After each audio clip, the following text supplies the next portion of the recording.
Hello, everybody. Hello. Evening. Good to be back on my favorite committee, Public Works and Services. Welcome back. Good afternoon, everyone. You on the bottom? Oops. There we go. Good evening. We can hear you, Alder Jones. Did we collect live already? Yes, we did. We did. Okay. I guess I should have asked before because I thought since we have three new alders on the committee and they don't know who staff is, let's take a few moments here and introduce staff members and our new alders. So why don't we start with Commissioner Rooney first so everyone will know who you are? Thanks, Madam Chair. John Rooney, Commissioner of Public Works. I'd like to welcome back Alder Young and Alder Lemke back to the committee. They've both served on this one before. And welcome to the new Alder, CJ Rouse. Glad to have you. If you have any questions about Public Works matters, feel free to contact me directly, either via email or by a phone call, and we can help get you up to speed on what's going on in Public Works.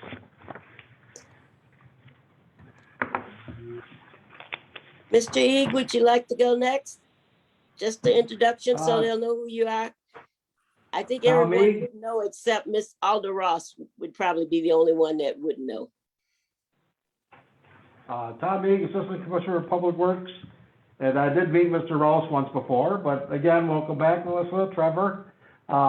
Assistant Commissioner of Public Works, covering more of the field operations, solid waste, recycling, street maintenance, snow plowing, etc.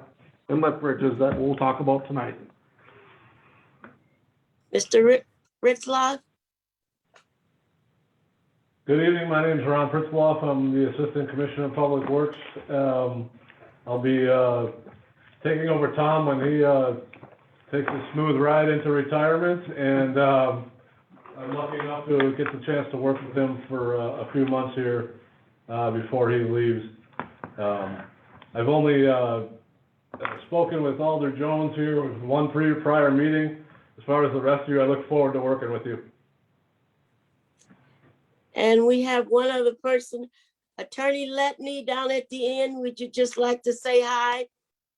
Hi, ma'am. Scott Letney, City Attorney. I've assigned myself this committee, so I'm usually here even if I'm off camera. Thank you. With that being said, I guess I've already called the meeting. I didn't say call the meeting to order. Public Works and Service Committee is now called to order. And we will have roll call first, and that way staff will know who the alders are for sure. Mr. Okay, Eeg, Alder- will you or Mr. Pritzloff, which one of you will do roll call? Mr. Pritzloff. Okay, Alder Jones, Present. Alder Young, Present. Alder Santiago,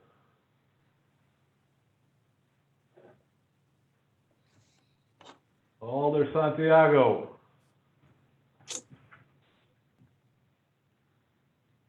not here. Alder Lemke, I am here. and Alder Rouse. Present. Thank you, Mr. Pritzloff. The first order of business will be approval of the minutes from our April 13th meeting. Move to approve. Second. Motion and second to approve the minutes from April 13.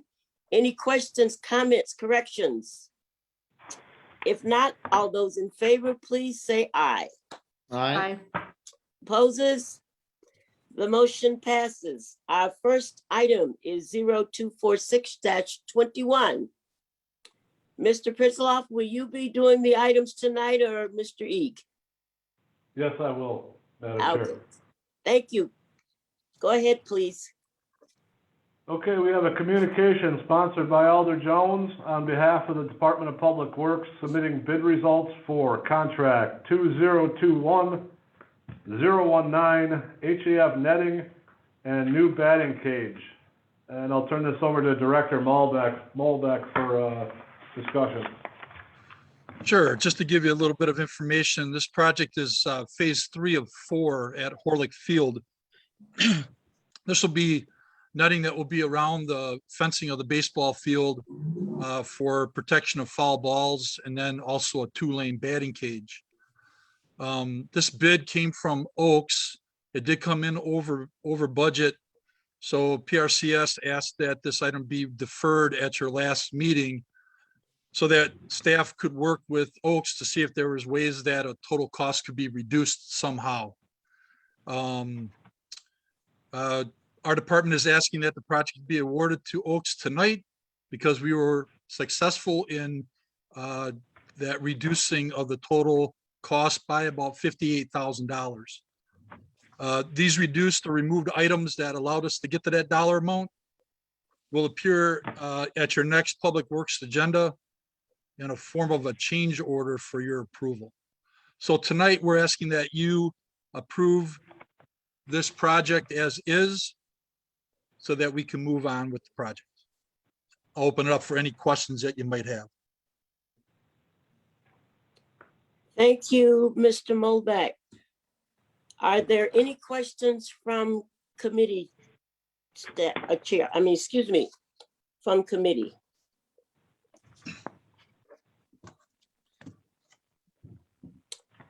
No questions from anyone? Then I would entertain a motion. I was gonna say, I will move to approve. Second, Motion and second that item 0246-21 be approved. If there still are no more questions, comments, all those in favor, please say aye. Aye. aye. Opposes? Motion passes. Thank The you. next item, excuse me. That's it. I just said thank you. Oh, you're welcome. Thank you. The next item is 0316-21, Mr. Pritzloff. Okay, we have a communication sponsored by Alder Jones on behalf of the Department of Public Works, submitting bid results for contract 2021-002, Taylor Avenue reconstruction. Commissioner Rooney. Madam Chair, committee members, on Wednesday, April 21st, the Department of Public Works received bids for contract 2021-002 Taylor Avenue reconstructs and submits the same for your approval. 2 bids were received. The Public Works project was estimated at $1,072,420, and it is a Racine Works program contract. It is recommended that this contract be awarded to A.W. Oaks at their bid of $944,049.60. We do have funding available in the following accounts. We do receive funding from Wisconsin DOT through the Local Road Improvement Program. This is a biennial entitlement program that we use for paving projects.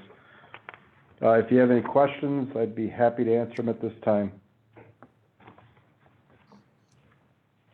Thank you, Mr. Rooney. Any questions from committee members? Alder Rock, would you unmute yourself, please? Oh, thank you. Yep, I just wanted to send a thank you out to John Rooney. I loaded you up with a whole bunch of questions before this meeting. I didn't expect the answer so quick. It really helped me get through this meeting. Thank you. You're welcome. Anytime. Thank you. Any further questions from committee members? I have one brief question. I will obviously vote to approve it, but is the Taylor Avenue project going to intersect with the Washington Avenue construction project at all? No, it is not, Alder Lemke. This, if you recall, was shown on the the map that WisDOT did that presentation, that committee of the whole before. This is just north of Durand Avenue. Essentially, we're gonna meet North Approach where WisDOT finished the project last year. If you've been out there now, they're currently just doing some landscaping, putting in trees and sod and some median plantings. The project's really coming together, looking great. So it starts there and it goes just up to about where Webster is, just past where West Boulevard comes in. So we're gonna kind of clean up that intersection a little bit. There's a really bad angle there. So that's the limits of the project. We applied for these funds. Last year, we applied for funds in the even year, and then we have to spend them in the odd year. So we're applying those LRIP funds to this project. Perfect, thank you. You're welcome. Any further questions from committee members? If not, then I will entertain a motion. I would move To approve. Oh, second. Motion and second to approve item 0316-21. If there are no further questions or comments, all those in favor, Aye. aye. opposes? The motion passes. Our next item is 0317-21. Mr. Pritzloff. Thank you, Madam Chair. Communication sponsored by Alder Jones on behalf of the Department of Public Works, submitting bid results for contract 2021-006, accessible streets and alleys. Commissioner Rooney. Thank you. Madam Chair, committee members, on Wednesday, April 21st, the Department of Public Works received bids for contract 2021-006, accessible streets and alleys, and submits the same for your approval. We received two bids from A.W. Oaks and Leland Contractors. This public works project was estimated at $1,480,000 and is a Racine Works Program contract. It is recommended the contract be awarded to A.W. Oaks and Son at their base bid price of $1,198,324.95 from the funding shown on your memo. If you have any questions, I'd be happy to answer them at this time. Any questions from committee members? If not, I will entertain a motion. Move to approve. Second. Motion and second to approve item 0317-21. If there are no further questions, comments, all those in favor, please vote as you wish. Aye. Aye. Opposes? The motion passes. Our next item is 0301-21. Mr. Pretzloff? Okay, we have a communication sponsored by Alder Jones on behalf of the Assistant Commissioner of Public Works Operations to submit final payment on contract 2020-0076, State Street Lift Bridge balancing. Commissioner Eve. Thank you. Madam Chairman, committee members, just to explain the project in a little more detail. 2 years ago, we updated the controls on the State Street Lift Bridge, and they determined that it was drawing more power than it should. So when they looked at it, the counterweight on it wasn't sufficient. Essentially, it's a teeter-totter, but it's not centered, so you need a higher weight in the back to do it.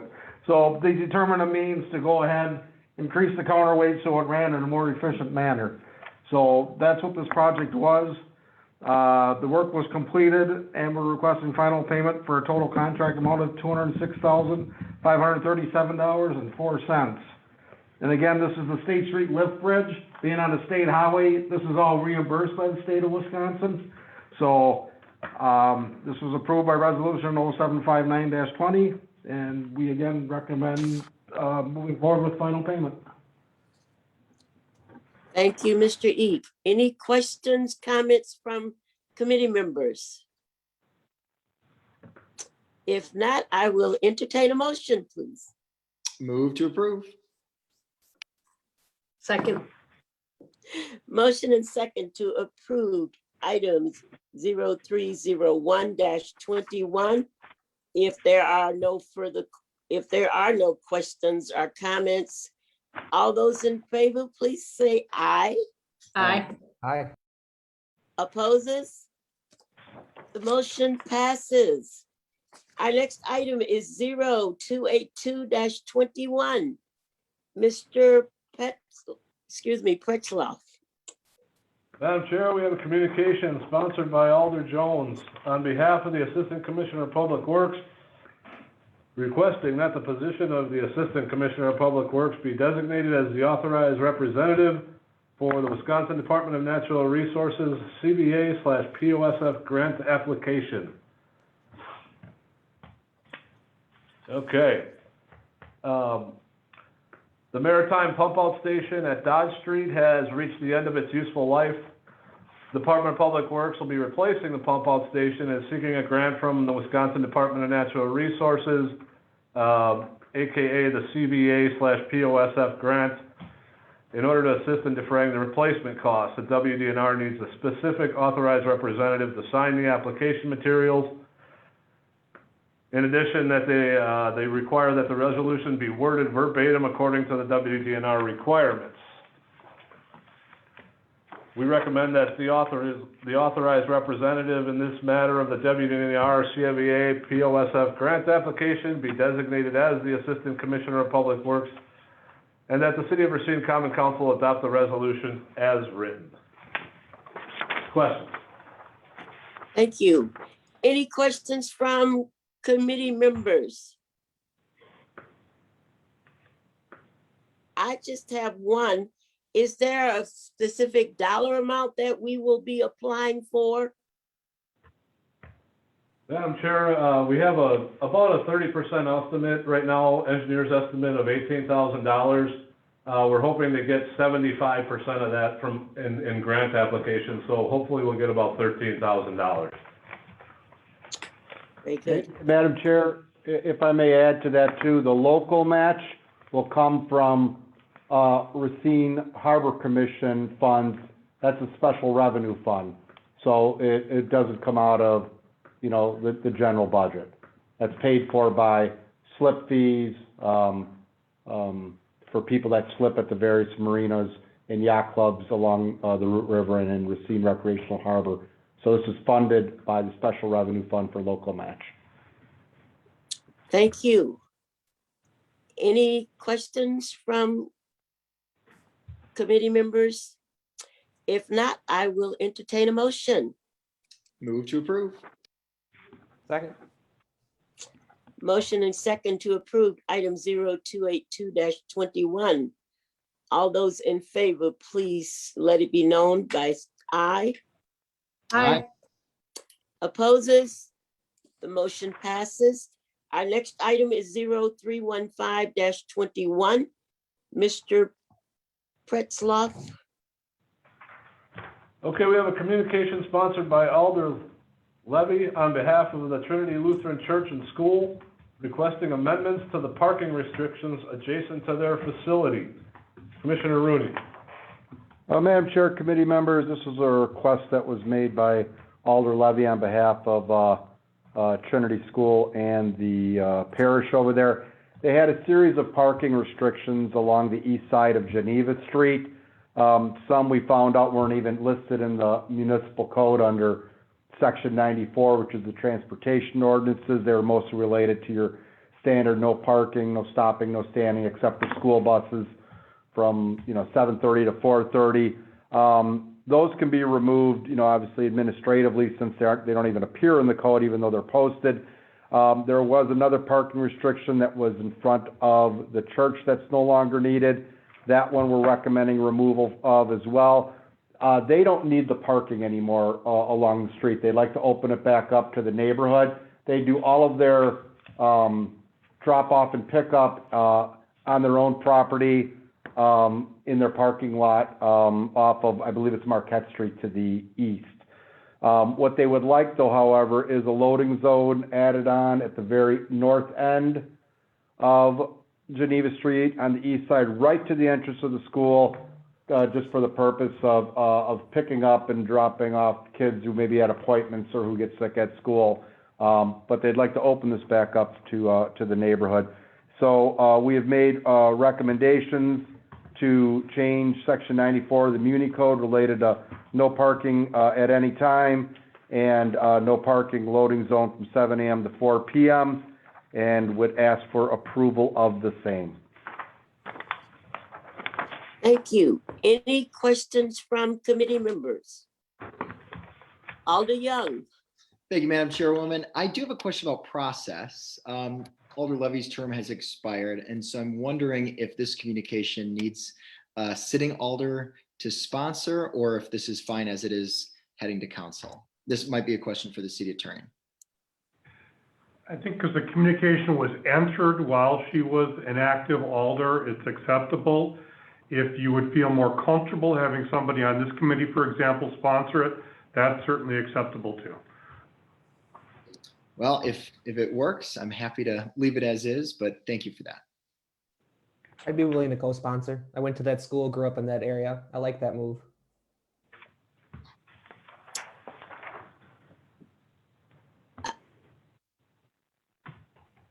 Attorney Letney, Alder Ross said he would co-sponsor. Would that kind of seal it legally, so to speak, in case it was an issue later?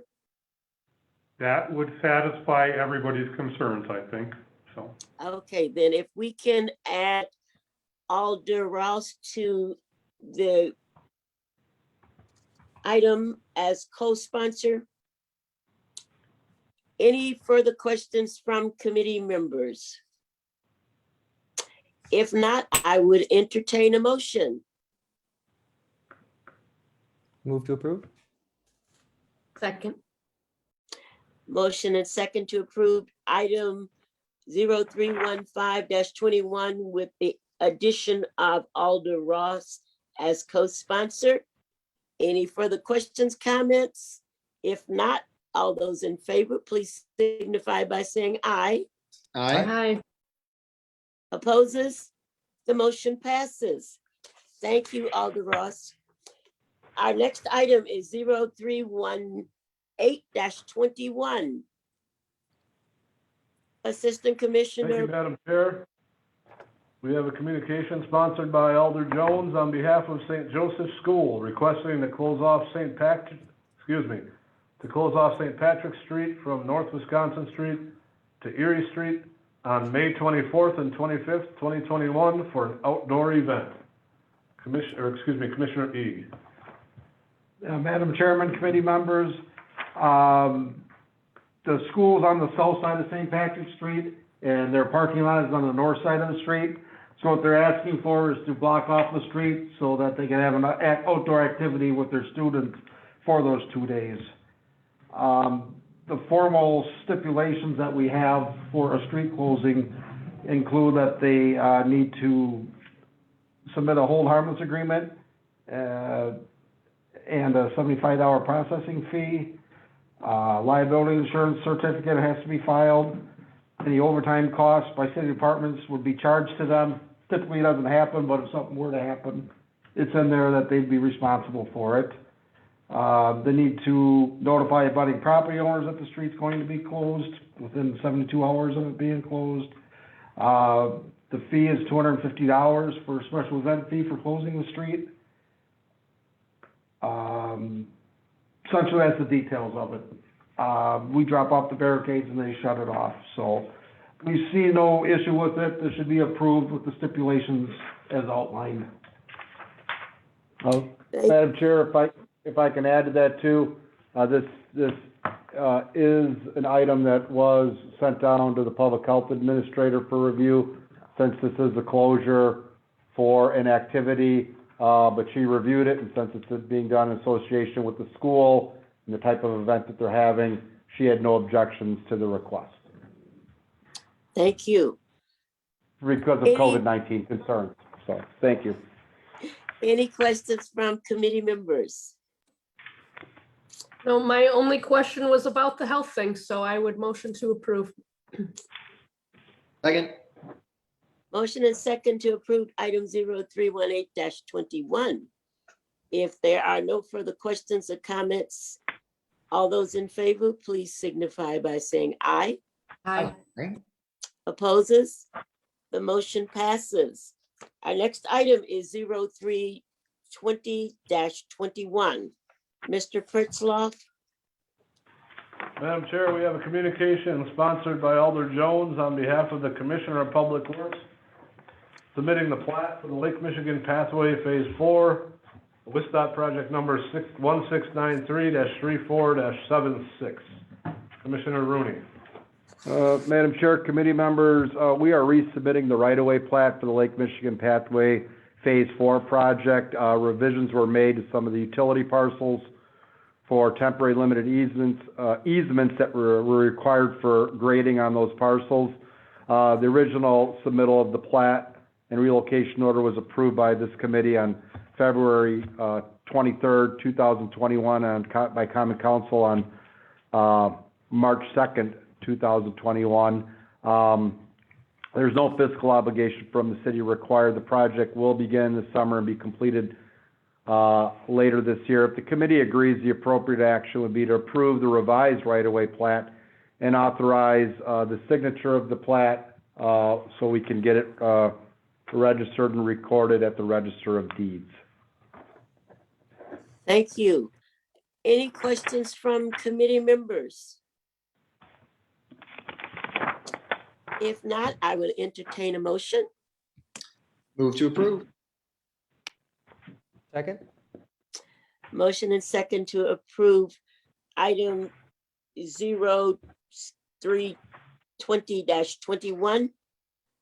All those in favor, please signify by saying aye. Aye. Opposes? Motion passes. Our next item is 0291-21. Mr. Pritzloff.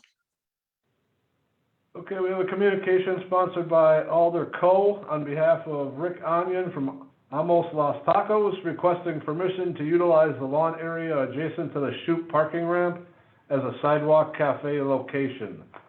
Commissioner Rooney. Thank you, Madam Chair, committee members. This is kind of like a sidewalk cafe, but it is not because the permission they're asking to use space is not on sidewalk in the public right-of-way.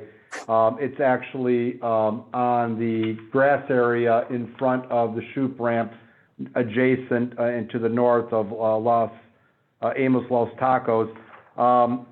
This was an item that came before this committee last year. It was a request to provide them some more outdoor space, outdoor dining because of COVID-19. Obviously, that still exists this year. They'd like to do it again. We are recommending that this be approved again, provided that they provide a hold harmless agreement and submit liability insurance for using this area. Just as they did last year, they will maintain this area as well. Thank you. Any questions from committee members? If not, I will entertain a motion. Move to approve? Alder Lemke had a comment before. Oh, I'm sorry, I didn't see your hand. My Oh, that's apologies. okay. I was just curious, so it's intended to be like a one-year thing? Yes, it is. Yeah. And normally they could get this type of permit through, I believe, the clerk's office for sidewalk cafes and things like this. But like, again, as I said, since this is not public right of way, they can't issue that type of permit to them, so we have to grant them special permission to use this. It may be an annual thing, we don't know. I know it was response to COVID last year, and they're doing it again this year. We'll see. Again, my apologies, Alder Lipke. Well, I Any love further- tacos too, so I will motion to approve. I think we all love tacos. Anyways, any further questions, comments? If not, all those in favor, please signify by saying aye. Aye. Aye. Aye. Opposes? Motion passes.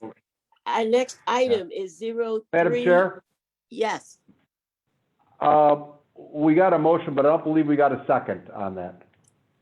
I thought Seconded by- We Alder got a Rouse motion from Alder seconded. Rouse, correct? And then I Pardon? seconded. CJ You and got, I. okay, thank you. We clarified.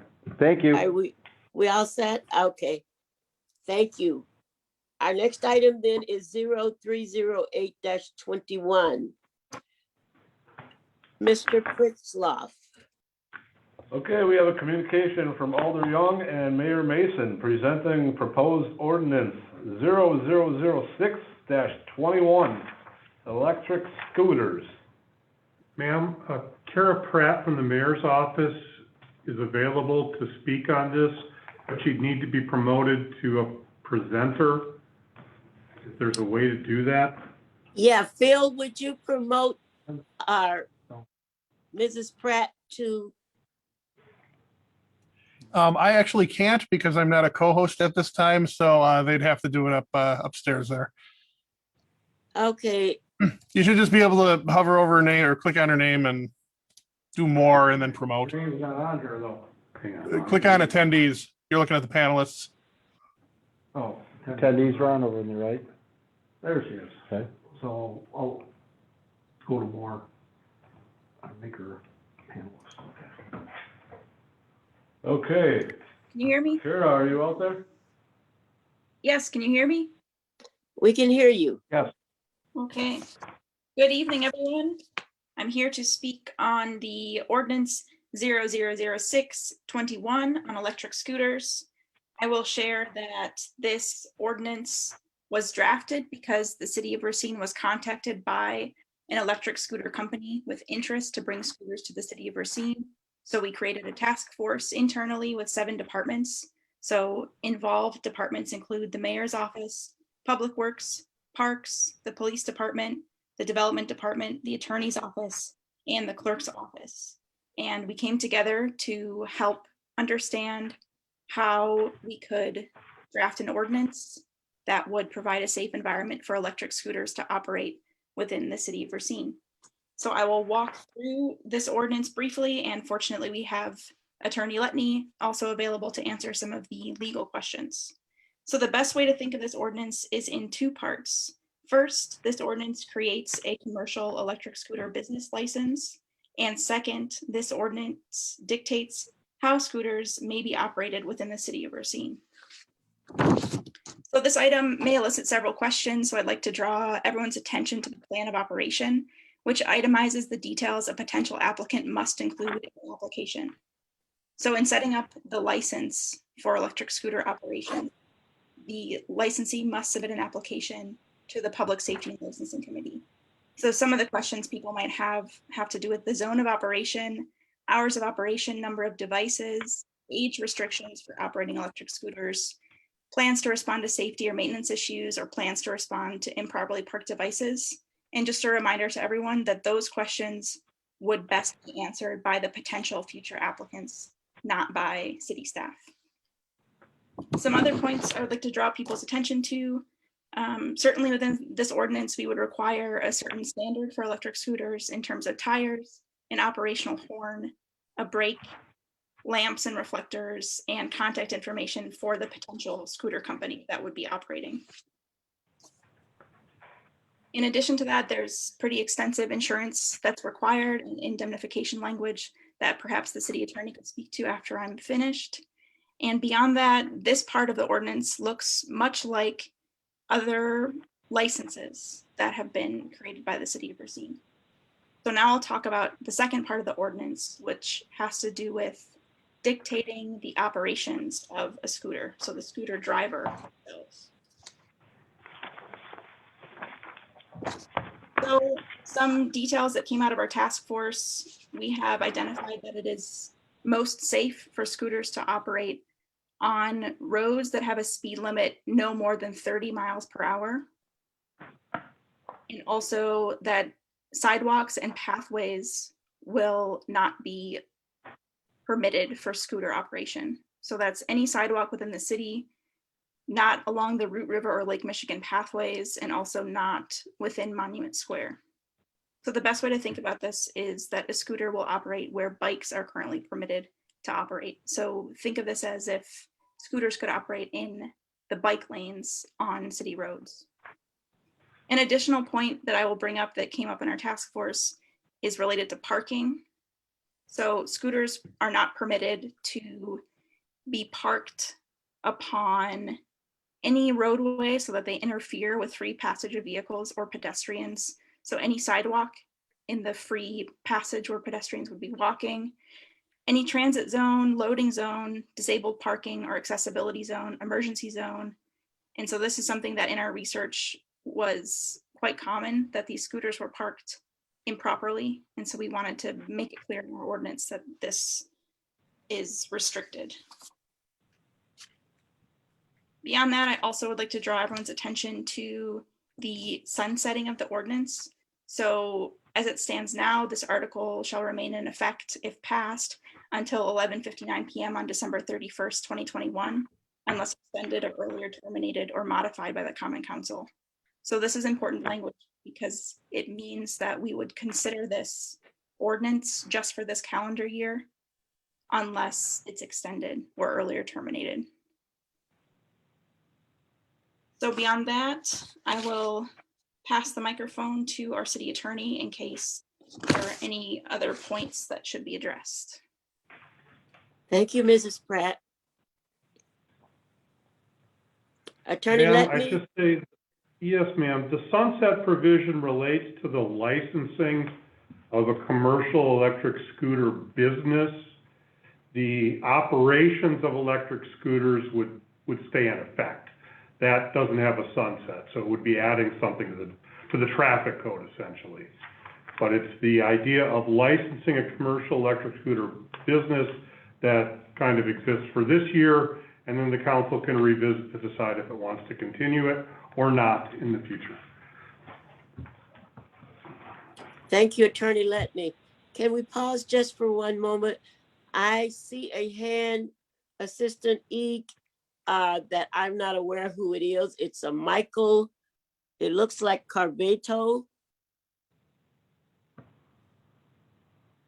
Good afternoon, Did Madam we- Chairwoman. Hi, yes, I'm Michael Cavato. I'm with Bird Rides Incorporated, the shared electric scooter company that's approached the city. I was hoping that I might be able to raise a few points and make myself available to answer any questions from the alders here. Okay.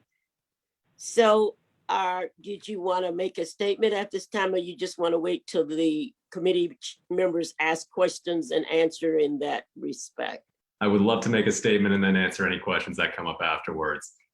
We are very excited to work with the city. Certainly, I hope that we can implement something within the near term so that we can capitalize on some of the warm weather. I do wish to make clear, I think the ordinance that is proposed here is overall quite fair. However, there is one crucial point that would prevent us from being able to operate within the city if it were not addressed. The indemnification language found in section 22-1282 subsection B would require a carve out for the negligence or willful misconduct of any city employee acting in the scope of their duties. Without that, unfortunately, I don't believe any of the major scooter companies would feel comfortable operating within the city's boundaries. For context, we are one of the largest scooter companies in the world right now, present in about 150 cities globally. I would also ask that the commission consider potentially raising the cap from 100 to 300, as I do believe the city could be well served by a larger number of scooters. Certainly, we don't require a rollout of that many all at once, but having that available to us in the near future would be beneficial. Thank you. Thank you. The next hand that I see is Alder Young. Thank you, Chairwoman. I would appreciate a response from the City Attorney's Office from the concern of our guest from Bird, who I am excited is interested in operating in the City of Racine. So thank you so much for your interest and your time, but I'd love to hear a response from our City Attorney's Office. I can respond to the indemnification. The fleet size is a policy issue, of course. So this would require, in order for a business to be licensed by the City of Racine, to indemnify the city for actions by reason of any act, omission, fault, or negligence of the commercial electric scooter business. So right now, we don't have any commercial scooter business licenses. So if somebody wants to have a license, they would have to indemnify the city from being sued if something happens as a result of the operation of the commercial scooter business. It sounds like what the representative from Bird is saying is the kind of thing we would have if there was a contract between two parties where we have a mutual indemnification, and he seems to be objecting, and maybe I'm misunderstanding, to the fact that the city is not indemnifying the electric scooter business, which is not typically something that would exist in an ordinance, but might exist if we had a contract. Maybe I'm misunderstanding what he's saying. So having had the benefit of looking at a number of ordinances and a number of contracts, the indemnification language that I'm referring to is fairly common within city ordinances. I apologize as I perhaps missed something within the indemnification language as presented. While we are not looking necessarily for a mutual indemnification, simply a carve out for the negligent act or willful misconduct of a city employee acting within the scope of their duties, if that is something that could be included within the license that Ms. Pratt was describing earlier, then certainly I think that would be acceptable on our side. Mr. City Attorney? Well, the draft you have before you doesn't have any language that would have the city indemnify the commercial electric scooter business. If that is something that you're interested in, presumably we could attempt to draft something and have the committee take action subject to that kind of language. Again, if that's something the committee wants. Alternatively, if that's something the committee wants to think about, you could, of course, defer for a couple of weeks and have us draft something and bring it back to you so you have an entire document rather than trying to figure out if we're going to get this right for you by Tuesday. So first off, I just want to say thank you for the dialogue here. And I think we actually did clear something up that is pretty critical to the process. Initially, I think for Mr. Quevedo, there was hesitancy around what the perceived language was around indemnification. But through your explanation, Mr. City Attorney, that language actually comes from the contract and the agreement between the two parties, may it be the City of Racine and the particular commercial scooter company. So is that correct?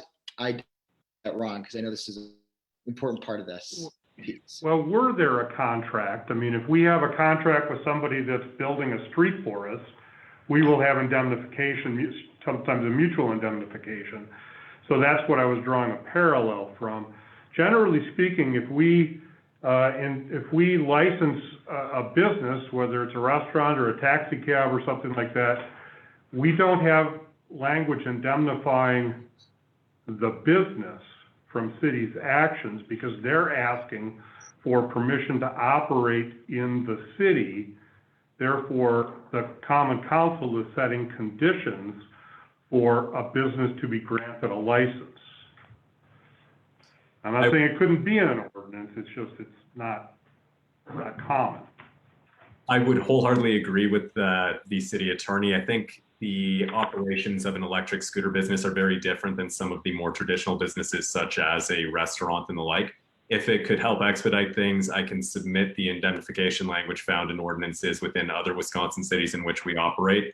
Certainly, if that would be something that the city attorney and the commission here would feel comfortable with for the meeting on Tuesday, I can provide it within an hour of this meeting.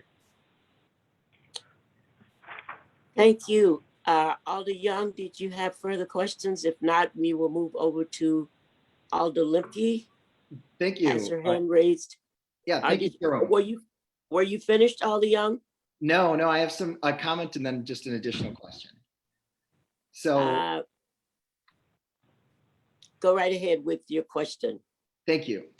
So from just the exciting opportunity of having a e-scooter system in the city of Racine, I just want to say that this would be a staple in urban mobility for the city of Racine. Having a tool like this that can address some challenges that relate to the last mile is something that would be critical in making sure that Racinians can get to work, can get to destinations where they can, work, live, and play. And so, from just a policy perspective about creating an environment where these types of scooters can be accessible to residents, I think that that is the right move that the city of Racine is taking in this action.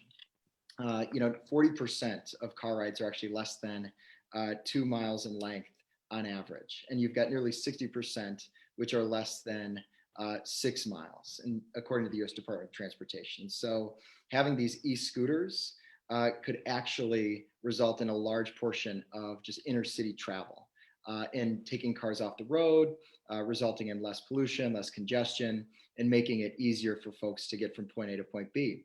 It also encourages tourism, consumer spending in our commercial districts, and it's practical and convenient. So the city of Racine, I think, is doing the right thing by creating the rules of the road for this type of system, because it is positive, but it has to be regulated in a positive way that protects residents, and that addresses traffic rules, public safety, parking, permits, liability, and such. And I think that this current draft of the resolution actually does just that. So I want to thank Coordinator Pratt and the City Attorney's Office and all of the departments that met in addressing that. I do have a question about data sharing, and then I also have a question about a certain section about where these scooters can be utilized.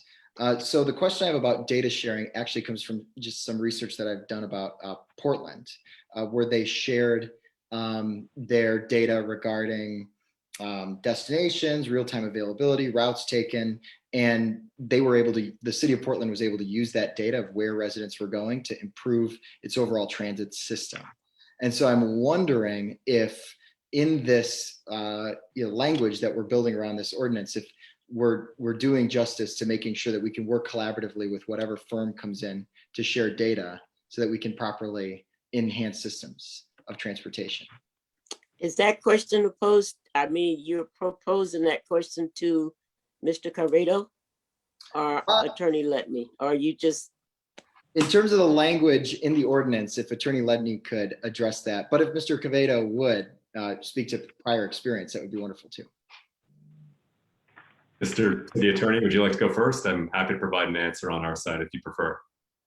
Alderman, I'm embarrassed to say I was working on a different issue and I didn't hear what section you were talking about. Oh, so there wasn't a particular section. It's more of, is data Okay. sharing written into the ordinance in a way that can work with a firm? Well, I don't know. Not data sharing in the sense of electronic data sharing. There are some required reports and some information that we have to get from Bird or from a scooter business, but it's not written into the ordinance. Thank you, Mr. City Attorney.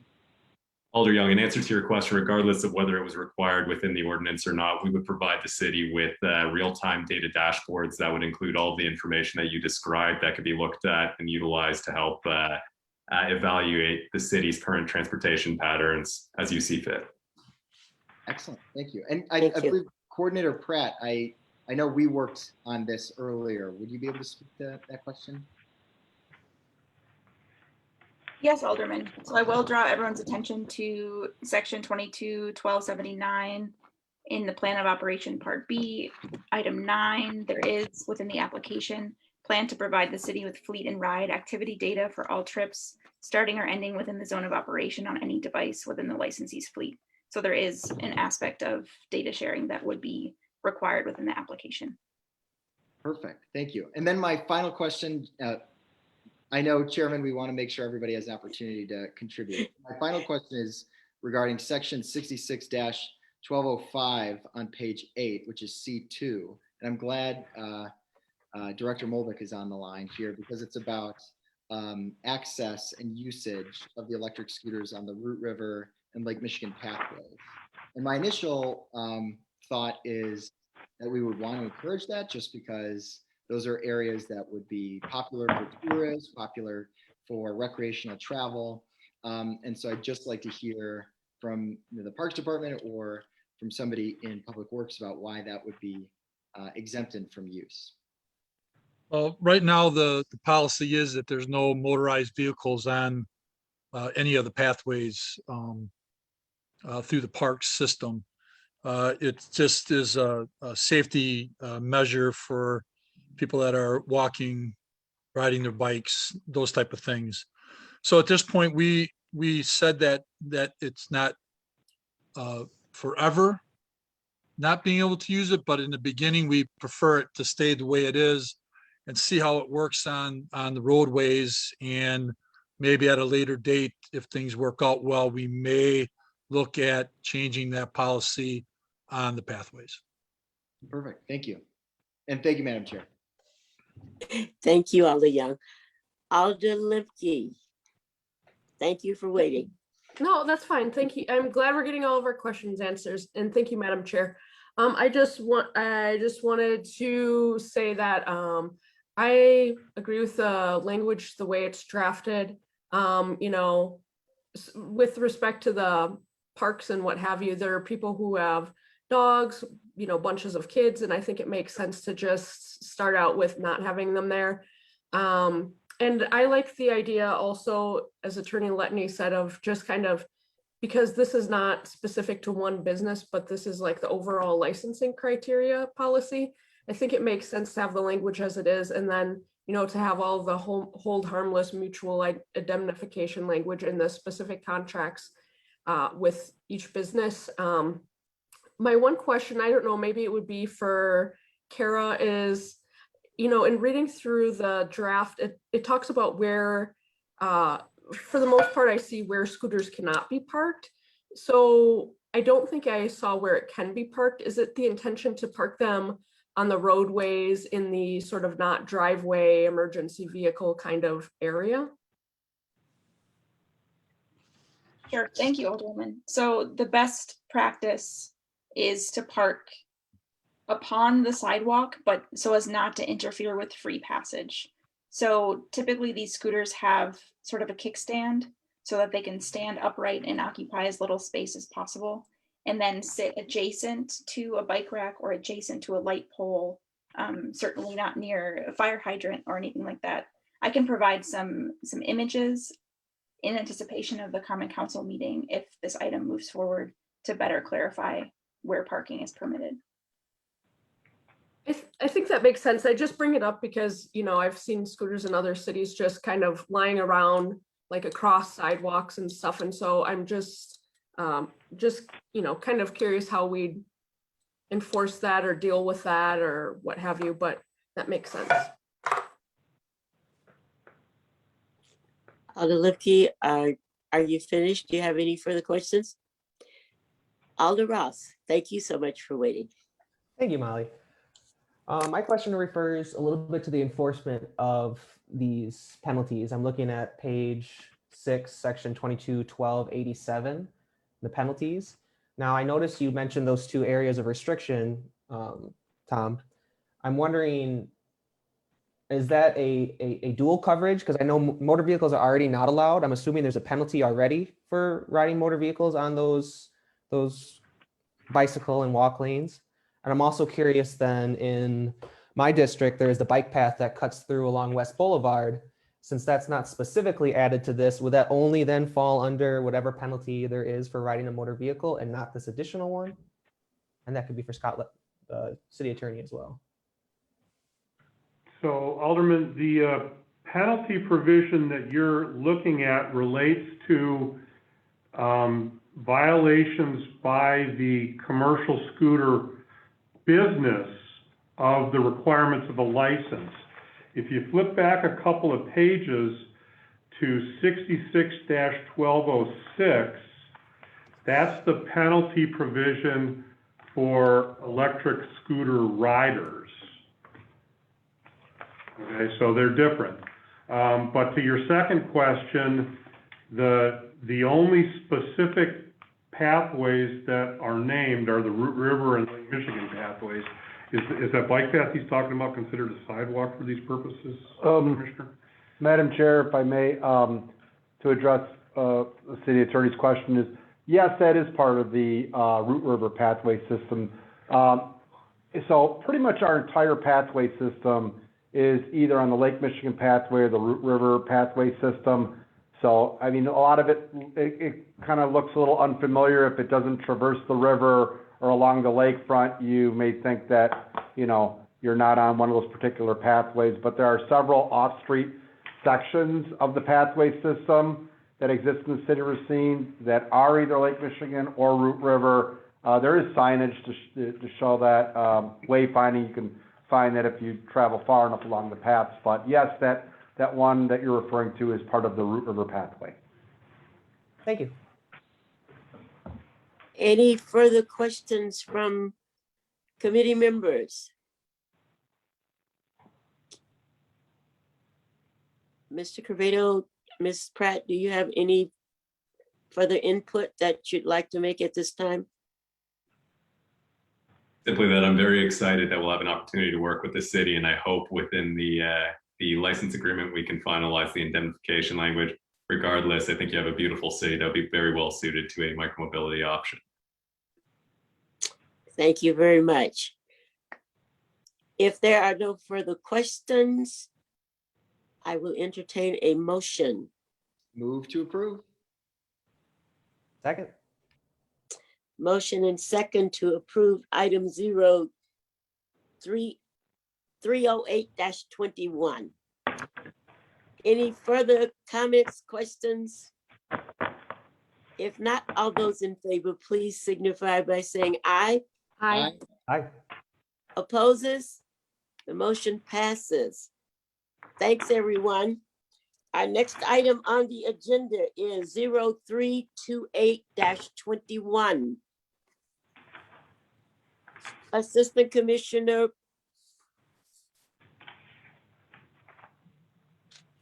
Thank you, ma'am. We have a communication sponsored by Alder Taft submitting bid results of invitation for bid, IFB contract number 2021021 for Pershing Park Boat Launch Concession. Director Molbeck. Yeah, so I have to thank you guys for putting this on your agenda. Normally it would be on finance and personnel. However, it was not on last night's agenda, and for timing purposes, it was placed on your agenda. So what has happened is our Parks Department has put out a bid for the boat launch concession. And we sent that bid process out to about 5-6 different vendors. This place has been managed over the last 9 years under a contract by Smoked on the Lake, Caleb Robinson, and fortunately or unfortunately, he was the only one that put a proposal in for this site. So we are looking for your approval for his bid to continue his contract at the boat launch concession. I can answer any questions that you may have. Thank you, Mr. Molbeck. Any questions from committee members? Nope, I would motion to approve. Is there a second? Second. Motion and second to approve item 0328-21. All those in favor, please signify by saying aye. Aye. Opposes? The motion passes. Thank you. You are welcome. Thank you, Mr. Molbeck. Our next item is 0321-21. And I would let Mr. Pritzloff read the item, please. Thank you, Madam Chair. Communication sponsored by Alder Jones requesting that the Public Works and Services Committee determine the day of the week and the hour at which it will meet for the next year. Commissioner Rooney. Madam Chair, committee members, this item is obviously for the committee's discussion to find the best day of the week and time of the day to meet. there are two things that I'd like the committee to consider when making that decision. This committee has traditionally met on Tuesdays. We traditionally met the second and last Tuesday of the month. In more recent years, it's been the second and fourth Tuesday of the month. It gets a little bit confusing with the last Tuesday because we have X number of 5 Tuesday months. It does provide more time for us to get other additional item on the agenda. Some months we have 2 weeks to put an agenda together as opposed to 1. So there is a benefit there if you want to consider going back to that. This committee used to meet at 5:30 on Tuesdays. It's in recent years been moved to 6:30. I'm not sure exactly what day or the frequency, whether it's, that second and fourth or second and last. And, if Monday is being considered as well, I'm not sure. Ideally, we would like to have as staff this committee to occur either on a Monday or a Tuesday. That gives us precious time to prepare everything, to get it ready, to get on the Common Council agenda in its correct and proper form. And just one last reminder is whatever the committee decides, next month we are committed at 5:30 on the second Tuesday and the fourth Tuesday. We're having public hearings for accessible street hearings. Those notices have already gone out. So we are going to conduct those at 5:30. If you guys pick a different day or time, we still are committed to do those public hearings on those days, and we'll send out those accordingly. So, thank you. Thank you, Commissioner Rooney. Questions, comments from committee members as to the date and time? I know some of you work, and Alder Young. Thank you, Alder Jones. For me, I like to make it as easy as possible for staff. And so if that means 5:30 is preferable to 6:30, I would be in favor of that. But, obviously it's the availability of the committee based on our work schedules as well. Alder Lemke. I think CJ had his hand up first. Oh, I'm sorry. CJ, where are you? It's hard to Okay. see with the background. Well, I was gonna say his hand doesn't feel as light as the others. My apology. Go ahead, Alder Ross. Thank you, Alder Lemke. Yeah, I'm fine with the time, whether it be 5:30 or 6:30. One thing I'd say, I do prefer it on a Tuesday. That gives me the full Monday to contact staff if need be.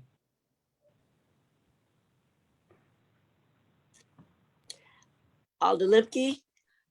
Yes, so I don't have necessarily a preference for the day, but I would suggest just not, if possible. I want to make it easy on staff. I would also suggest, if possible, not holding it when there's another council meeting of one of the standing committees, just because otherwise, if there's an item that affects our constituents or what have you, we wouldn't be able to attend those standing committee meetings. I believe that is why we went to 6:30, because licenses meeting was at 5:30 on Tuesdays and ours was at 5:30. And we did have a conflict on several occasions where an alder needed to be in licenses for one of their constituents.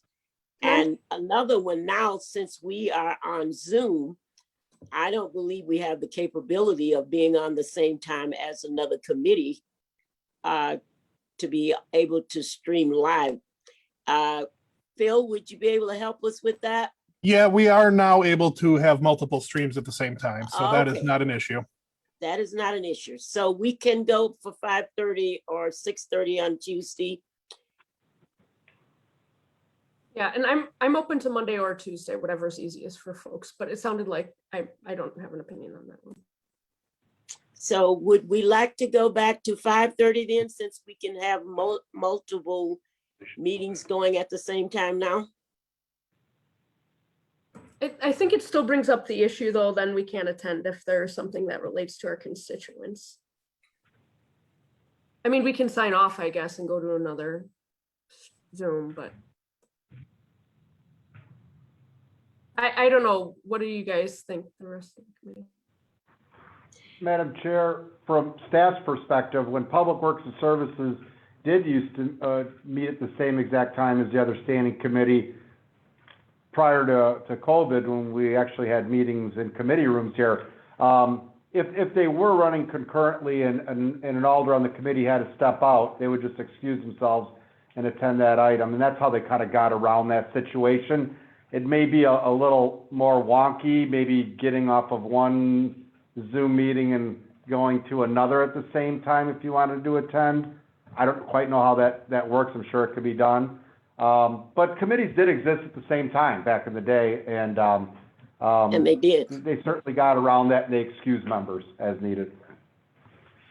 And I was thinking if staff has to stay so long too with 6:30 versus 5:30. So that's kind of my thought. But then I'm retired, so I don't have a job. So I don't have to worry about it. So anytime is good for me.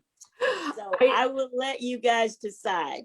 If it works better for staff, that's fine if we have it at the same time. I would then, do I formally make a motion for like 5:30s? Yes, and the date. All right, well, in the interest of staff being able to perform their duties to the highest extent, I would make the motion at 5:30s on the second Tuesday, and I believe the last Tuesday would be the most appropriate, if that's recommended by staff. May I have a second? Second. So motion and second that we will meet at 5:30 on Tuesday on the second and last Tuesday of the month, correct? All those in favor, please signify by saying aye. Aye. Aye. Opposes? Motion passes. Thank you, everyone. We Hey, are Madam Chair? adjourned. Madam Chair? Yes, One last comment for next month. We will have the public hearing start at 5:30, and then Public Works and Services Committee will just begin after completion of the public hearing. So you'll just be with us together a little bit longer than the two meetings next month, so. I understand. Thank you so much. Very good, thank you. Everyone have a nice evening, and we will see you next week for council. Have a Good to good see night. everybody. Have a good night. Good night. Night.